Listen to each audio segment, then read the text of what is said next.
74 वर्षाचा प्रदीर्घ काळ माझ्या देवाने होंड्या माळावरती घालवला. समाधिस्थ माझा देव 1966 ला झाला. 66 ते 2024 57 वर्ष माझ्या देवाला समाधिस्थ होऊनच झाले. 56 वर्ष पूर्ण 57 वर्ष सुरू झालं नाही. फक्त आज तागायत माझा मामा जगाचं कल्याण करत होंड्या माळावरच फिरतोय. म्हणून तुम्ही भाग्यवान आहात की देव भेटायला तुमच्या हिताला. अमोल पुढे अमोल दादाची आमची चांगला परिचय आहे. 15 नंबर मध्ये सुंदर अशी सेवा असते दादाची. अशी माणसं भेटली ना दादांनो, ते म्हणतात ना लिखीला माहेरात गेला की सारखी कसं वाटतं बरं का. असे की वेगळा कुठे एखादा मोठा कार्यक्रम असाल, बकऱ्यांची कातरण असेल ना, ती जुनी सगळी मेनकी बंधू सगळी परिचयाची लोक भेटत असतात. आनंद वाटतो त्या दिवशी. हा सोहळाच वेगळा आहे बरं का. खऱ्या अर्थानं तुम्ही भाग्यवान आहात की माझा मामा इथपर्यंत आला. आज तुम्हाला हा मुख्य साधू संतांचा दिंडी सोहळा आला.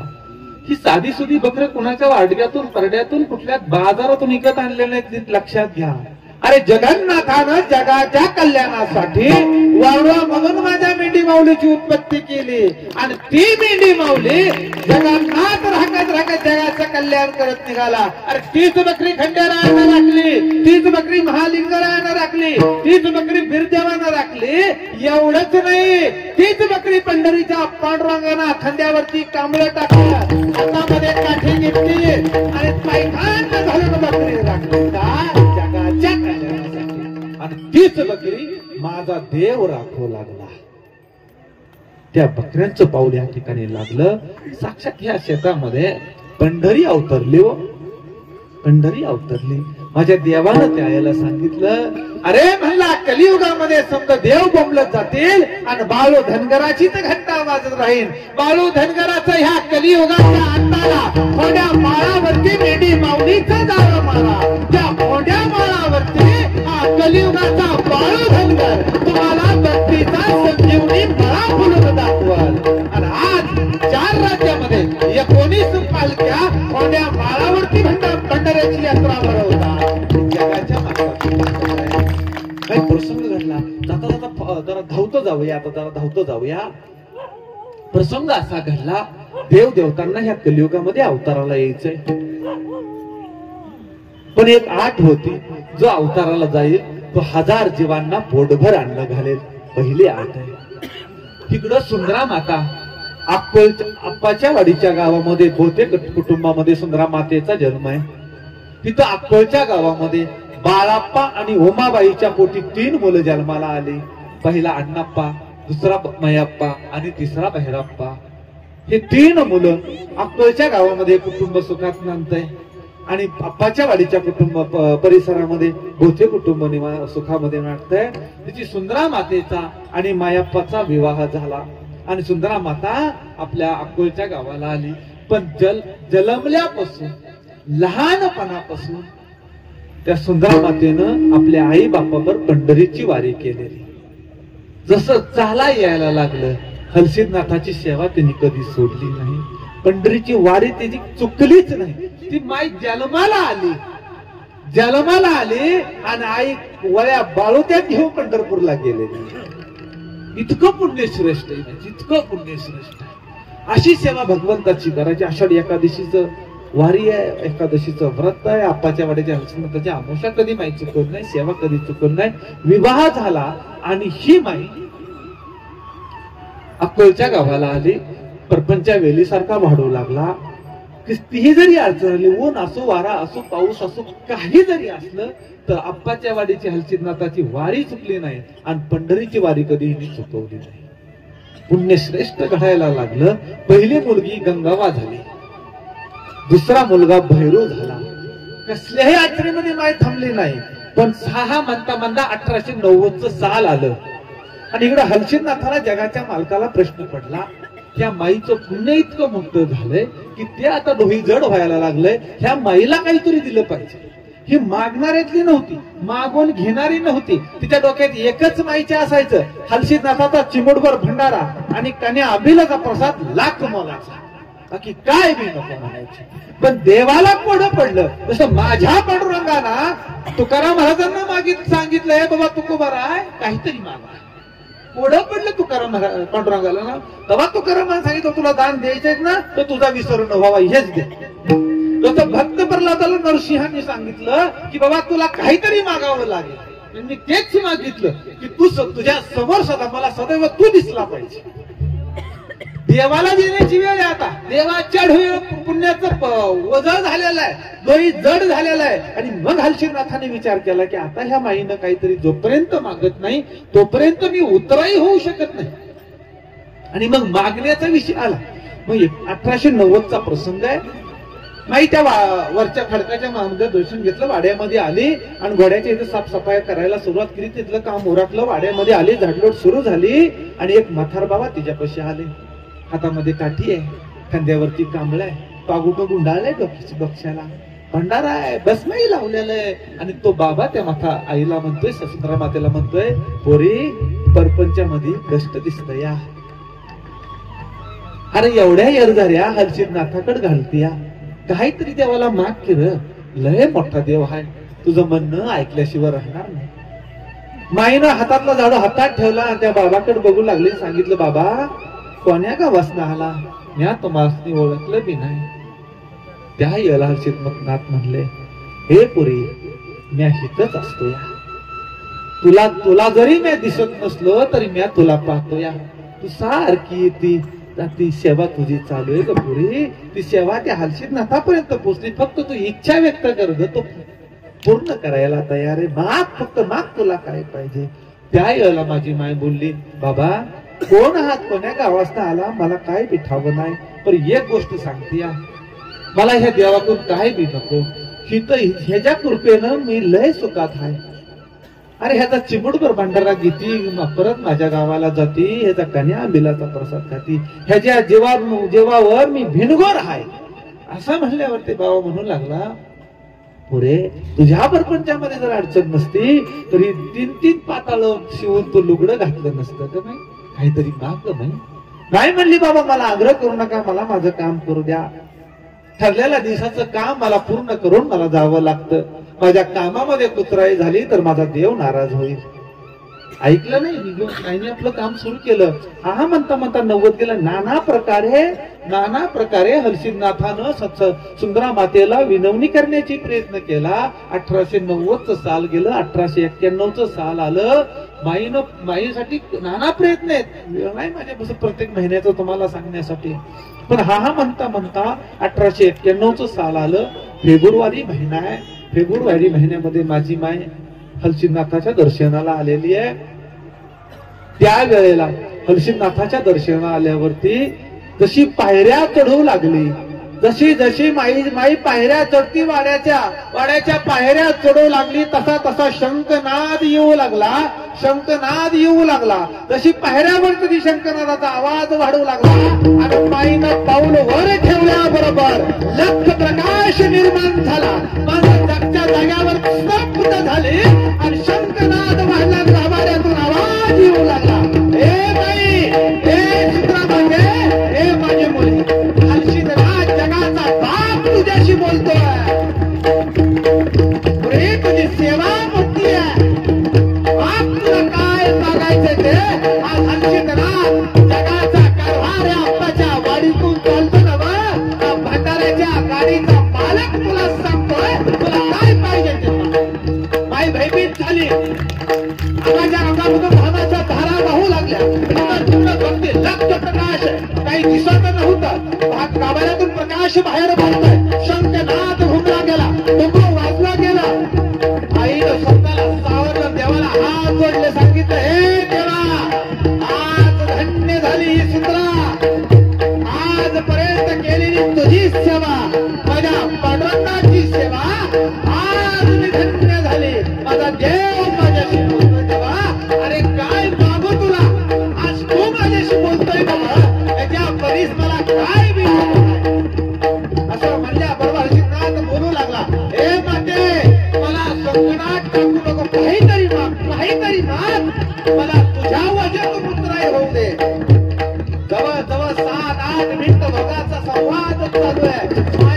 घ्यायला तयार नाही, हर्षितनाथ माघार घ्यायला तयार नाही. शेवट माईनं सांगितलं, हे हर्षितनाथा, अरे तुझ्या जीवावरती राज्या येरीला इथं येती, काट्या उपाट्यात येते, पावसात येते, नदीच्या पुरात येते, पण माझ्या केसाला मी धक्का लागत नाही. हे उपकार तुला जर देवा, हे तुझंच केलं देवा. अजून काय घेऊ तुझ्याकडून मी, मला काय बी नको हाय. पण देव ऐकत नव्हता. त्या येळेला माझी माता बोलली, हे हर्षितनाथा, तुझा चिमुरकर भंडारा आणि कन्या बिलन प्रसाद माझ्यासाठी लाख मोलाचा आहे. तुझ्या बर बोलायला मला येळ नाही, मी चालले माझ्या कामाला.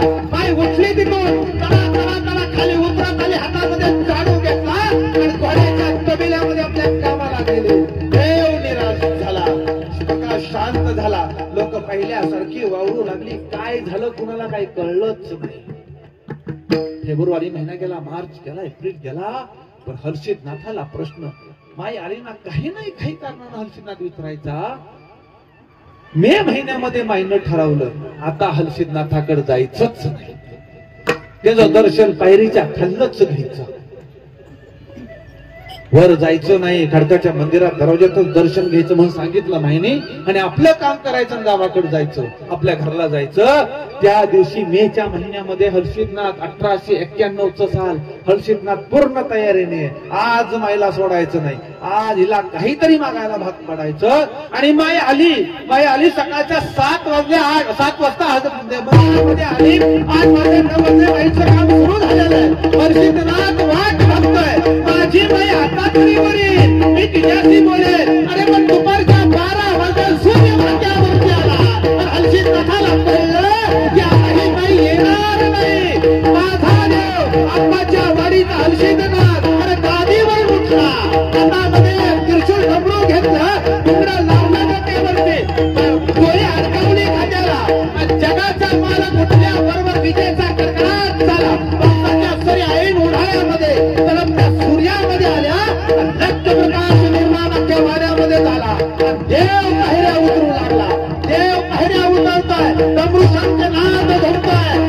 म्हणता हर्षितनाथ मातेच्या समोर उभा राहिल्याबरोबर आवाज दिला, हे सुंदरा माते, जगाचा मालक हर्षितनाथ तुझ्या समोर उभा, बाप तुला काय मागायचंय. हातातला जाडो टुकडी गळून पडली आणि आईनं देव बघितला. डोळ्यातून धारा लागल्या. साष्टांग दंडवत केला, हात जोडले, सांगितलं, दे देवा. डोळ्यात धारा येत माझ्या माईच्या. पंढरीच्या पांडुरंगाला आवाज दिला माझ्या माईला, सांगितलं, पांडुरंगा तुझी केलेली वारी माझी सफल झाली. हे हर्षितनाथा, अरे तुझ्यापाशी येत होती, तुझी सेवा करत होती, झाडलोट करत होती, राम राम राबले रे देवा. पण आज धन्य झाले, जगाचा मालक माझ्या समोर उभा आहे देवा. साष्टांग दंडवत माझ्या माईनं घातला. देव बोलू लागला, हे माई, आता या हर्षितनाथाला संकटामध्ये टाकू नको, काहीतरी तुला मागावं लागेल. तू जर नाही मागितलं तर जगाचा कारभार थांबेल. जगाचा कारभार मला थांबवावा लागेल, जगाचा विनाश तुझं तू बघून घे. मला काही बी तुझ्याकडून मागायचं नाही. हे देवा, अरे तुझा चिमुडवर भंडारा देतोच ना, लाख मोलाचं आहे की रे. म्हणली, मला काय बी नको तुझ्याकडून. वाद संवाद चालू आहे, वाद संवाद चालू आहे. शेवट हर्षितनाथानं हात जोडून सांगितलं, हे माई, ह्या जगाला संकटात टाकाय निघालीच नाही. तुझा हट्ट ह्या जगाचा आहे, विनाश करेल. माई तुला काहीतरी मागावं लागेल. त्या येळेला माझ्या माईच्या मुखातून शब्द बाहेर पडले, हे हर्षितनाथा, अरे काय मागू तुझ्याकडे. अधिकार माझ्या आईचा किती म्हणताय बघा. हे दादा ऐका, अधिकार माझ्या आईचा माझ्याकडनं. माई कायला बोलली, हे हर्षितनाथा, अरे काय मागू तुझ्याकडून. अरे तूच काट्याला धुळे अडकवले, अंगाला राख बसली, रुद्राक्षाच्या माळा लावल्या. अरे तुला काय मागू, तुला काय पाहिजे ते सांग, मी तुला द्यायला तयार आहे. काय म्हणते माझी माय, अधिकार माझ्या माईचा आहे, तुला काय पाहिजे ते सांग, मी तुला द्यायला तयार आहे. हर्षितनाथानं सांगितलं, माई काय नाही, एक कर, तू माझ्याकडे काहीतरी माग, आता जगाचा विनाश अटळ आहे. तू तुझ्या हट्टापायी ब्रह्मांडाचा नयनाट होईल. त्या येळेला माई जरा वेळ शांत झाली, विचार करू लागली आणि पंढरीच्या पांडुरंगाचा धावा केला. पांडुरंगाचं आठवण केली आणि माईनं डोळा उघडला माझी बाय बोलू लागला, ए हर्षदादा तुला द्यायचंय नवा, मला तुझ्याकडून काय बी नको, पण तुला द्यायचंच असेल तर मी मागते तेच दे, तुझा देणं मला मंजूर नाही, माझी मी चालली असं म्हणल्यावर अजितनाथ म्हणले बाई तू काय दिला मी तुला द्यायला तयार आहे. त्या येला माझी बाय बोलली, ए देवा तू माझ्या समोर उभा राहिलास, तुझं प्रत्यक्ष दर्शनच झालं तेव्हा मी धन्य झाली, तेव्हा मला नको प्रपंचामध्ये काही, मला नको सोनं नाणं पैसा अडका जमीन जुमला काय बी नको, तेव्हा द्यायचंच ना तर एक गोष्ट मला दे, ए हर्षदनाथा तुला द्यायचंय ना तर एक गोष्ट मला दे, तुझ्यासारखा मुलगा माझ्या पोटी जन्माला दे आणि त्याचा झेंडा त्रिलोक्यामध्ये लागू दे.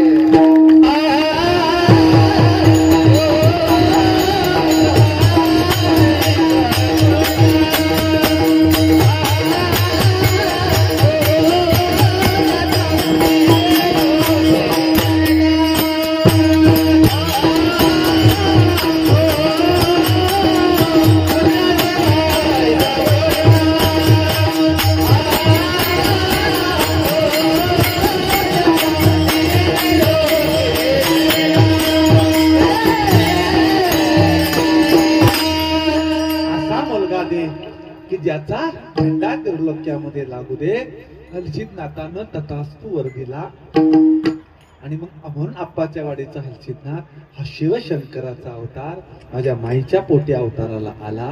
आणि म्हणून मामा कुठलंही काम करताना पहिला हलसिद्धनाथाला विचारायचं. आज सुद्धा आपल्या ट्रस्ट मध्ये तो नियम आहे, कुठलीही मोठी निर्णय घेत असताना हलसिद्धनाथाला आजही विचारलं जातं. हलसिद्धनाथ माझा माईनं तथाच दिलं. मग दोन गोष्टी केल्या. 1000 जीवांना पोटभर अन्न घालायचंय हा शब्द हातावर होता, तो उच्चारलेला होता, मान्य केलेला होता. आणि इकडं धनगराच्या कुळामध्ये अवताराला आलेली माझी सुंदरा माता, त्या सुंदरा मातेला दिलेला शब्द आहे की मी तुझ्या पोटी जन्माला येईल. आणि म्हणून देवानं सांगण घातली, धनगराच्या कुळामध्ये देव अवताराला आला आणि म्हणून बकरी राखू लागला. बकऱ्या धनगराचा पिढी जाती व्यवसाय म्हणजे बकऱ्या राखणं.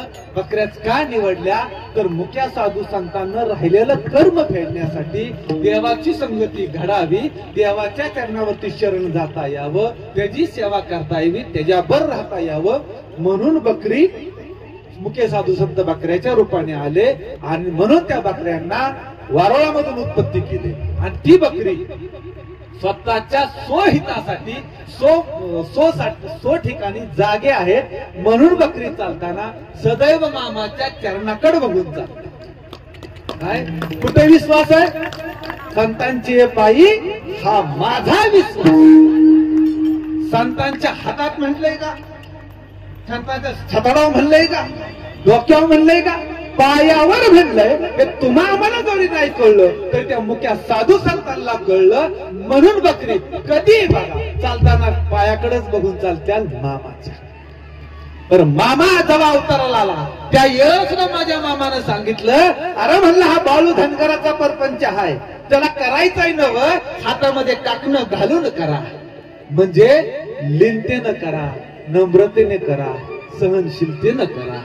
आणि ती शब्द मेंढी माऊली तंत पाळती. तिथं जरी रिंगण मारलं तरी खाली मान घालूनच आहे, मामाच्या चरणाकडेच बघून आहे.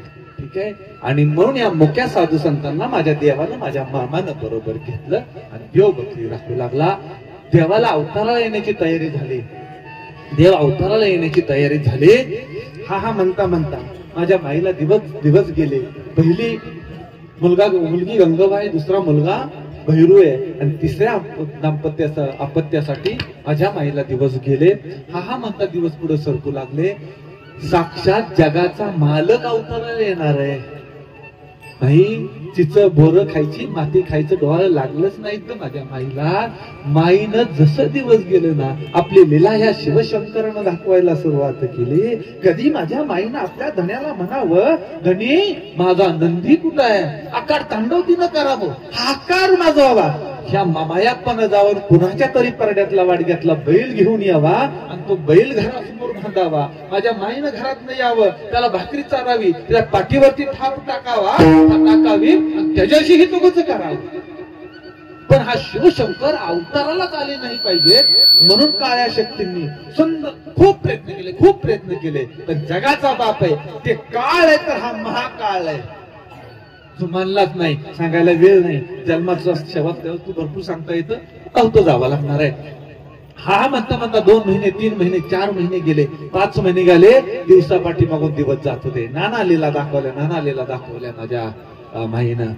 कधी कधी भल्या पाठी उठावं, डोक्यावरती हंडा घ्यावा, काकेला कळशी घ्यावी आणि शिवशंकराच्या मंदिरामध्ये जावं आणि 3:30च्या सुमाराला त्या शिवशंकराला गावातल्या मंदिराला अभिषेक करावा आणि मग पुजाऱ्यांना विचारावं, लोकांनी चर्चा करावी. त्या याला माझ्या माईनं सांगावं, अरे तुम्हाला ठाव नाही का काशी विश्वेश्वराच्या शिवशंकराला भले साधू संत 3:30ला आंघोळ घालत्यात आणि देव का बिना आंघोळीचा ठेवला. नाना लीला दाखवत होती. हा म्हणता 7-8 महिने गेले. दिवसापाठी मागून दिवस सरत होते. 7 महिने गेले, 8 महिने गेले. नाना लीला आहेत. देव जन्माला येऊ नये ना म्हणून काळ्या शक्तींनी अफाट तांडव मांडलं. कुणी नाना उपाय सांगायचे. तिथं सांगितलंच, त्या गुरुशांनी सांगितलं होतं, हे मायाप्पा, हे बाळ जर जन्माला आपत्ती जन्माला आलं ना तर तुझ्या कुळाचा काय बी खरं नाही म्हणायची. तशी ह्याला भीती वाटायची. माईचं रूप बघायची. माई कधी कधी इतकी रागवायची मायाप्पा सुद्धा भयभीत व्हायचा. मग त्याला ते शब्द खरे वाटायचे म्हणून तो उपाय शोधत होता. पण सगळ्या उपायामध्ये फेल होत होता. कधी हाणून पाडला जातो, कधी पळून जायचा, कधी पडायचा, झडायचा, नाना प्रकार झाले. 7 महिने झाले, 8 महिने झाले, 9 महिने झाले. दिवस जवळ येऊ लागले. माया एका जगाचा मालक ब्रह्मांड नायक या कलियुगामध्ये अवताराला येण्याचा दिवस जवळ येत होता. हा म्हणता 9 महिने संपून गेले. ह्या पंढरीच्या पांडुरंगाला आनंद आहे. 1892च साल आहे. ऑक्टोबरचा महिना आहे. वार रविवार आहे. त्या दिवशी कुठला वार आहे? रविवारचा दिवस आहे. 2 ऑक्टोबरचा दिवस आहे. त्या दिवशी शके 1814 अश्विन शुद्ध द्वादशी शके 1814 शुद्ध एकादशी अश्विन महिन्यातली 1814 साल आहे. इंग्रजी महिन्याप्रमाणे 2 ऑक्टोबर वार रविवार 1892 आणि आपल्या हिंदू धर्माप्रमाणे शके 1418 हे साल त्या ठिकाणी आहे. आणि त्या दिवशी माझ्या माईने इच्छा व्यक्त केली, धनी आज पंढरीच्या पांडुरंगाची एकादश आहे. आज मला भजन ऐकायचंय आणि संध्याकाळच्या सांच्या वेळेला सांग आणि गावातली भजनी मंडळ घरामध्ये येऊन भजनाचा नाद सुरू झाला. हे भजन रंगात येऊ लागलं. गावातली लोक आवाजाने ऐकायला येऊ लागली. मायाप्पाचं घर पूर्ण भरलं गेलं आणि माय भित्तीला टिकून आनंदी होऊन भजन ऐकले. 8 वाजले, 9 वाजले, 10 वाजले, वेळ समीप येऊ लागली. रविवार चालू होता आणि बरोबर 11, 11:30 वाजले आणि 11 वाजून 59 मिनिटं झाले. 11 वाजून 60 मिनिटं झाले. 12 वाजले. दिवस बदलला गेला. एकादश संपली आणि द्वादश सुरू झाली. रविवार संपला, सोमवार सुरू झाला आणि माय तटक्यानं उठली आणि त्या भजन चालू असताना शिवशंकराचं भजन चालू असताना माईनं तांडव नृत्य करायला सुरुवात केली. हा म्हणता शंखनाद निघाला. जशी माय तांडव नृत्य करायला सुरुवात केल्यावर बरोबर सगळी भयभीत झाली आणि पळायला लागली. कोणाला दरवाजा लावत नव्हता. कोण एकामेकाला धडकत होतं, कोण भिंतीला धडकत होतं, कोण खपाला धडकत होतं, कोण पडत होतं, कुणाला लागत होतं, फुटत होती, काय बी कुणाला कळत नव्हतं. अरे हा म्हणता तास सवा तास तांडव नृत्य चालू आहे. शंखनाद जोरात चालू आहे. कधी नागाच्या फुसकाराचा आवाज येत होता, बंदूचा आवाज जोरजोरात येत होता. सगळी भयभीत झाली होती. काय होतं हे कुणाला कळत नव्हतं. आणि त्याच्यानंतर हा म्हणता शंखनाद कमी झाला आणि माय शांत झाल्याबरोबर माय मूर्छित पडली आणि आलेली सगळी माणसं पळायला लागली. मायाप्पाच्या घरी आगडीत घडलं म्हणून चर्चा गावामध्ये निघाली. गावामध्ये चर्चा सुरू झाली. मायाप्पाच्या घरी शिवशंकर अवतारले. नाना प्रकारच्या चर्चा गावामध्ये. मायाप्पाच्या घरामध्ये भुताटकी शिरली. मायाप्पाच्या घरामध्ये चिटूक शिरला. नाना नाना नाना चर्चा सुरू झाल्या. पण माझी माई नित्याप्रमाणे सोमवारच्या द्वादशीच्या दिवशी उठली. सकाळची पूजा पाठ झाला. पांडुरंगाचा नमस्कार केला. पांडुरंगाला नैवेद्य दाखवला. हर्षिदनाथाला नैवेद्य दाखवला आणि एकादशीचं व्रत माझ्या माईनं सोडलं. बरोबर सकाळी 10:30च्या सुमाराला माईच्या पोटामध्ये वेदना येऊ लागल्या आणि म्हणून माई भिंतीला टिकून बसली. आज जरी अक्कलच्या गावात गेला, ज्या ठिकाणी मामांचा फोटो पादुका ठेवला त्या भिंतीला टिकून माझी माई बसली. अर्धा तास पाऊण तास झाला आणि शेजारणीची आली. सुंदरा अजून बाहेर कशी नाही आली बघण्यासाठी आली. तर माईनं पोटाला हात लावला होता. तो एक वेळा होते आणि तिला कळल्याबरोबर गावामध्ये खबर पसरली. सुंदरा माईला वेदना होत आहेत. गावातल्या आजी ताई माई सर्व त्या मायाप्पाच्या घरी गोळा झाल्या. मायाप्पा शेताला गेला होता. पण चिंता डोक्यामध्ये होती की माझं काय होणार आहे. आणि निरोप बसला की मायाप्पाला निरोप दिला की सुंदरा मातेला वेदना होता. तसा मायाप्पाचा घरी आला. दार लावलं होतं. येरझरा मायाप्पाची चालू होती. ही वेळ सोमवारची द्वादश झाली. पंढरीच्या पांडुरंगाला एकादश झाली आणि सकाळच्या 8च्या सुमाराला पांडुरंग नाचतोय. पांडुरंग नाचतोय आपल्या रांगोळामध्ये. आणि माझ्या रुक्माई माता विचारती राया का नका झाला. त्या येला पांडुरंग बोलला, हे रुक्मिणी माते, माझा पहिला वारकरी पुन्हा या कलियुगामध्ये अवताराला येणार आहे आणि त्याची माझी भेट कलियुगाच्या अंतापर्यंत राहणार आहे. म्हणून मला आनंद. अष्टाधी संत घेतले. टाळ मृदुंगाचा गजर झाला आणि देव निघाला आमच्या गावाला. आणि इकडे विठ्ठल बिंद्यावर आनंद झाला. तेव्हा पैठाण घातलं. मंडळाचं बटवा घेतला. बोबडी घेतली. फेटा बाता काठी घेतली आणि फिर देवाने गड्यावरती मार मारली.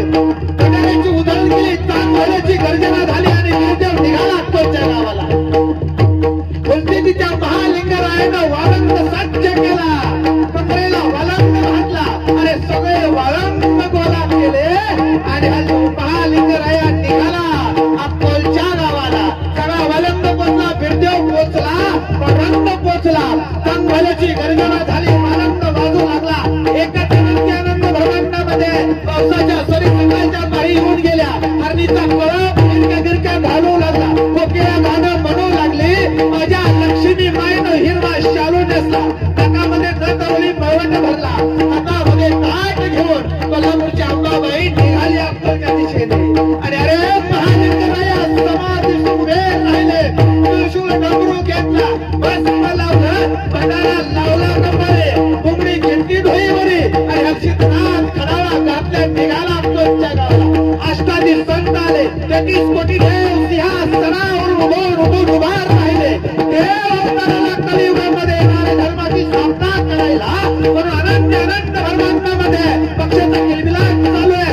अधून मधून पावसाच्या सरी येतात. दुपारच्या 2 वाजल्या. घटिका यंत्र फिरू लागलं. वालंद वाजू लागला. अनंत तोळकडे. दुपारच्या 3 वाजल्या. म्हणता म्हणता घटिका यंत्र बाहेर फिरू लागलं. 4 वाजले. देव अवताराला येण्याचा वेळ जवळ येऊ लागले. अरे काय आनंद ह्या कलियुगामध्ये. अनंत समंत ब्रह्मांडामध्ये 4 वाजून 10 मिनिटं झाली. 4 वाजून 15 मिनिटं झाली. कचऱ्याची उधळण चालू आहे. त्यांचे डोळ्या धोळ्यावरती नाच चालू आहे. टाळ मृदुंगाचा गजर चालू आहे. आणि त्याच वेळेला शेष नागाने त्या घरावरती बडी धरली. म्हणता म्हणता 4 वाजून 20 मिनिटं झाली. सगळे देव देवतांनी हातामध्ये पुष्प घेतलं. पावसाच्या सरी हलक्या हलक्या सुरू झाल्या. 4 वाजून 21 मिनिटं झाली. 4 वाजून 22 मिनिटं आली. अक्कलच्या मायाप्पाच्या घरावरती पुष्पवृष्टी सुरू झाली. आणि बरोबर 4 वाजून 23 मिनिटानं जगाच्या बापानं, या ब्रह्मांड नायकानं, या शिवशंकरानं धरणीवरती पाय ठेवला. देव अवताराला आला. त्या कलियुगामध्ये देवाचा अवतार झाला.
एकदा टाळ्या शिष्टीमालेसाठी वाजवा जोरात.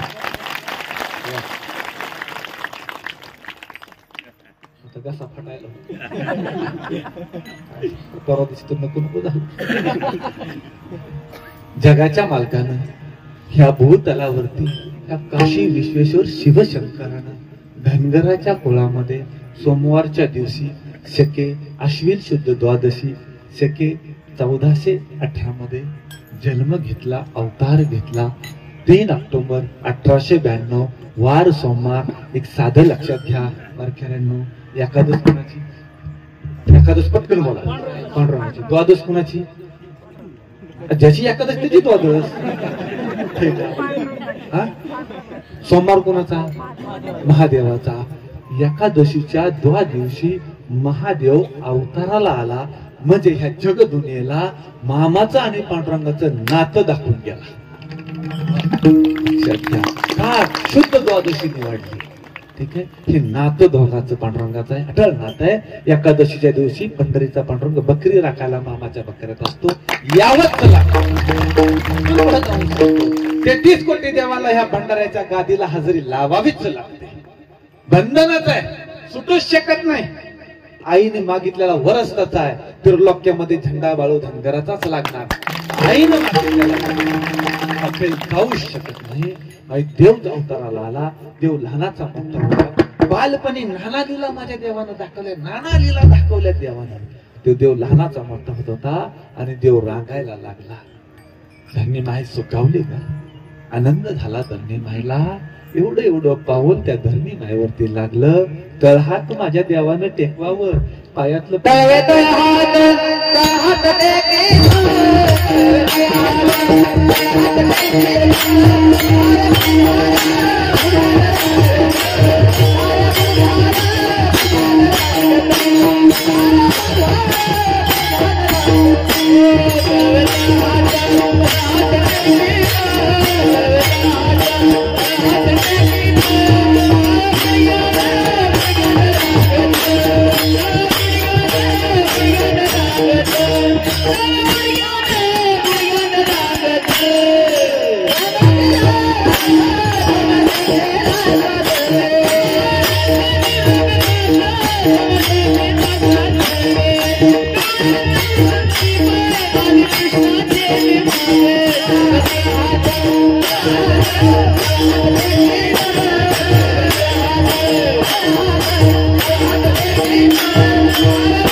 जाहिराती खमाट लागतात. खमाट पिक्चर कसा का असा पण जाहिराती फिट पाहिजे. आहे का नाही? बरोबर आहे का नाही साहेब? म्हणून सांगितलं चौकट ही हालू. बर चौकटीला खुटा कोणाचा आहे मामा? चौकटीला खुटा कोणाचा आहे? मामाचा आहे.